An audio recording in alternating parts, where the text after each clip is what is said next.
Hi guys, it's Julie and it is, what day is it? It's Thursday. I have another 2 days here in Mexico. I'm currently on a retreat at Rancho La Puerta, which is just over the Mexican border near San Diego. And I'm here on Lisa Nichols' Breakthrough to Brilliance retreat, which is incredible. And I've committed to making these kind of videos once a day to, I don't know, share some of my lessons and to stay in touch with some of my coaching clients. And I think the lesson that I learned yesterday is probably the most powerful lesson that I've learned since being here. And yesterday was actually a day off. We had a break in the program, lots of free time, and because there are so many activities put on by the ranch, you know, you can go to a choice of 6 different workshops on the hour, every hour throughout the day, everything from yoga to spin to jewelry making to, you know, all sorts of different activities, and some of the world's leading experts are here delivering their programs. And so I did a HIIT training in the morning, and I did Zumba, and I did a swim clinic, and I did stand-up yoga on a paddleboard in the swimming pool. And what else did I do? And I met some kind of chanting meditation. So, you know, a real range of activities, and spent a bit of time just sunbathing by the pool as well. And actually in one of the swim clinics, I was talking to the instructor afterwards because I was talking to him about the fact that I'm training for a triathlon, and he was really interested, and, you know, I was talking to him about my blog. And he was like, oh my God, you know, sorry, I've got a terrible American accent, but he said, you know, you should speak to Barry, the guy who's based here that programs all of the presenters. And I was like, yeah, I should. Because what was really interesting was the day before, Barry had come into our session, into Lisa's session, to take part. So Lisa has been running retreats here for 5 years. So he knows Lisa really well, and he just popped in to say hello, and he took part in the workshop.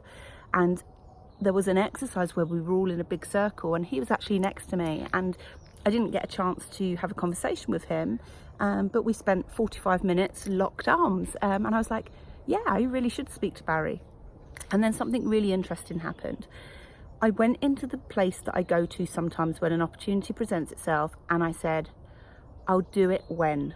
And I started making up all these excuses. I'll do it when I'm dressed better, because I'd been at the pool and I was, you know, just a bit of a mess. And I was like, I'll do it when, you know, and I just started making all these excuses.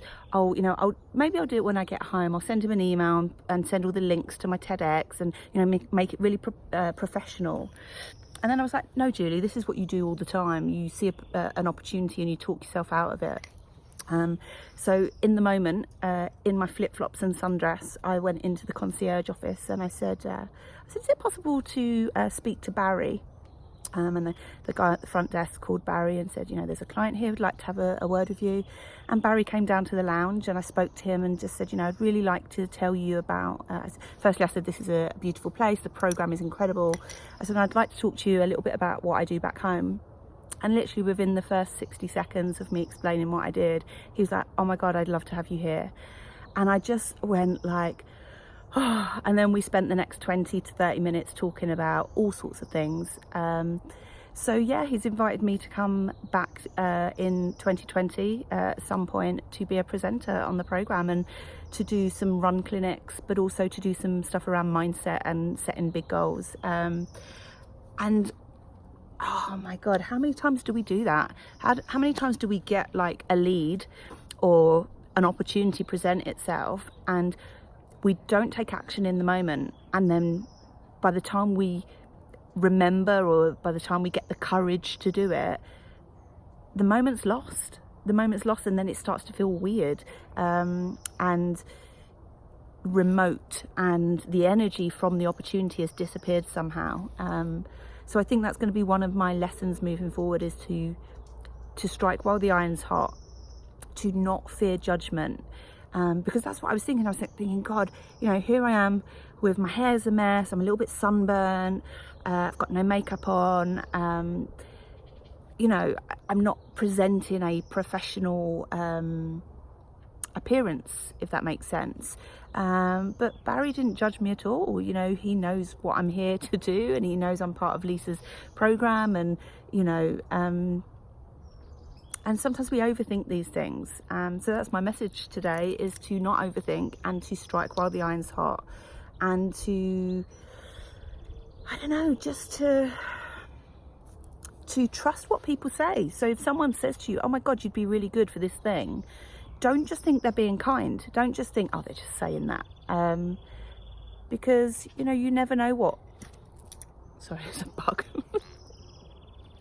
There's so many bugs here. You don't know what that opportunity may lead to. And he could have said no, but I wouldn't have lost anything. So yeah, that's my lesson for today.